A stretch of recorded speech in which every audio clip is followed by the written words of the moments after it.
നമസ്കാരം. അപ്പോൾ ഇന്ന് ഞാൻ വന്നിട്ടുള്ളൊരു സ്മിറ്റൺ അൺബോക്സിങ് വീഡിയോ ആയിട്ടാണ്. 199 റുപ്പീസിന് ട്രയൽ പോയിന്റ് ഉപയോഗിച്ച് ഞാൻ വാങ്ങിയത് 11 പ്രൊഡക്ട്സ് ആണ്. അപ്പോൾ അതെന്തൊക്കെയാണ് നമുക്ക് നോക്കാം. ഫസ്റ്റ് വന്നിട്ട് സ്മിറ്റൺ പ്രിൻറ്റ് ചെയ്തിട്ടുള്ള ഒരു ക്യൂട്ട് പിങ്ക് പൗച്ചാണ്. സെക്കൻഡ് വന്നിട്ട് പ്ലമ്മിൻ്റെ ഒരു ബോഡി ലോഷനാണ്. വനിലയുടെ അടിപൊളി സ്മെല്ലാണ്, എനിക്ക് ഭയങ്കരമായിട്ട് ഇഷ്ടപ്പെട്ടു. പിന്നെ പ്ലമ്മിൻ്റെ തന്നെ ഒരു ഷാമ്പു ആയിരുന്നു, അതുപോലെ തന്നെ ഒരു കണ്ടീഷണർ. ഇത് ഞാൻ ഓൾറെഡി യൂസ് ചെയ്തതാണ്, അതിനടുപ്പ് ഞാൻ വീഡിയോ വെച്ച് മറന്നുപോയി. പിന്നെ നെക്സ്റ്റ് പ്ലമ്മിൻ്റെ തന്നെ ഒരു ഹെയർ മാസ്ക് ആണ്. ഇതിൻ്റെ റിവ്യൂ കണ്ടിട്ട് ഞാൻ വാങ്ങിയിട്ടുള്ളത്. എനിക്ക് ഭയങ്കരമായിട്ട് ഇഷ്ടപ്പെട്ടു, അതുകൊണ്ട് ഞാൻ വലിയൊരു പ്രൊഡക്റ്റ് വാങ്ങാൻ നിൽക്കുന്നതാണ്. പിന്നെ നെക്സ്റ്റ് വന്നിട്ടുള്ളത് ഒരു സ്ട്രോബെറിയുടെ ഒരു ബോഡി വാഷാണ്. ആരും വാങ്ങാൻ നിൽക്കരുത്, നല്ലൊരു ക്ലിനിക് ലൈക്ക് എന്താ ഒരു ടോണിക്കിൻ്റെ സ്മെല്ലാണ്, തീരെ ഇഷ്ടപ്പെട്ടില്ല.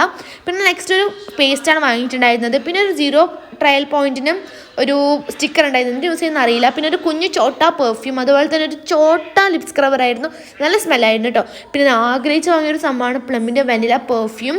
ലൈക്ക് എനിക്ക് ഒട്ടും യൂസ് ചെയ്യാൻ കിട്ടിയിട്ടുണ്ടായിരുന്നില്ല, ഫുൾ ലീക്ക് ആയിട്ടുണ്ടായിരുന്നു പ്രൊഡക്റ്റ്. ഓക്കെ, അപ്പോൾ അത്രയേ ഉള്ളൂ. ബൈ.